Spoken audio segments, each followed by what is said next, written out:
Hello my fellow Hypertuners, welcome back to our Ultra Racing build series, episode 4 with all the bars in. So finally I have installed the Ultra Racing rear anti-roll bar, a very significant anti-roll bar. And best of all, I'm not coming to you from a empty car park or just some street somewhere anymore. I am coming to you from MIMC track at Icro. Di sini, oke, Dr. Ruben.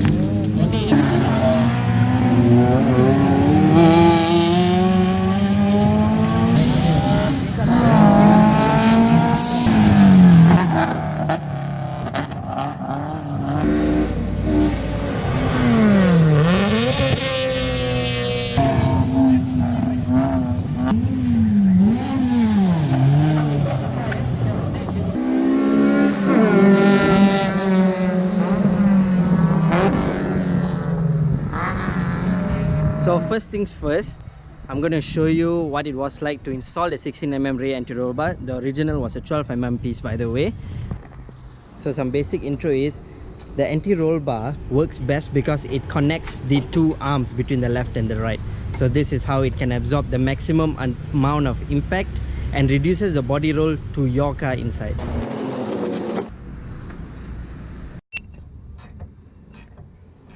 So here's a clear demonstration of the stock anti-roll bar, which is extremely thin and already weary after almost 20 years of usage. And this is a brand new 16mm by Ultra Racing. The weight difference is actually significant if you just lift it. This is pretty light. This feels a lot more dense and a lot more sturdy.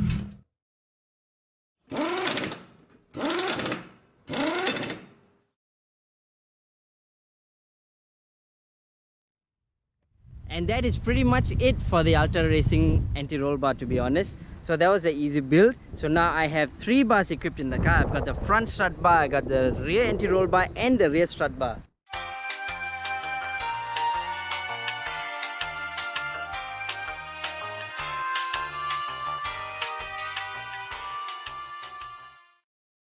First of all, I am at MIMC for a time attack organized by Suchimuchi to check out just how much of a difference the Stage 1 Ultra Racing bar has on my car.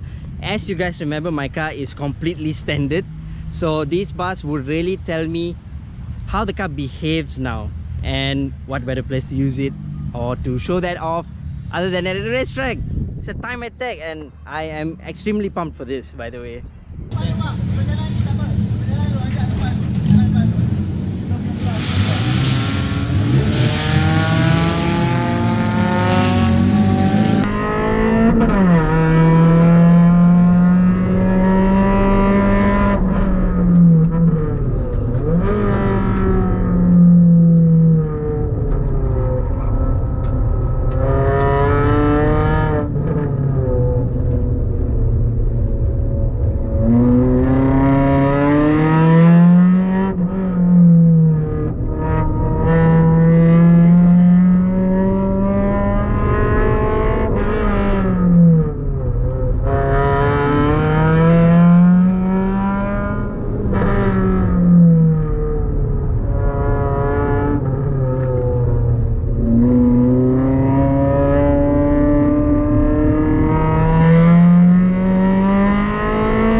bars have made a hell of a lot difference. The stability going to the corners was completely different. Like, I know that I've been showing you guys what it was like driving on the road, but on the track it made so much more difference. Like, I could feel significant reduction in body roll and much better grip on my front end, rear end, and the overall body roll itself had reduced thanks to the 16mm rear anti-roll bar. Considering that the Stage 1 Ultra Racing bar does not affect my daily drive at all, I would say this is the ultimate first step to any handling mod at all. And that is a wrap, ladies and gentlemen, for the Hypertune Ultra Racing build series. I hope you guys enjoyed the 4-episode series because I definitely had a blast making this. And what a way to end on a time attack. So do let us know what other mods you guys want to see on either Ramya or any other car, and we will try and make it happen. I hope you guys enjoyed.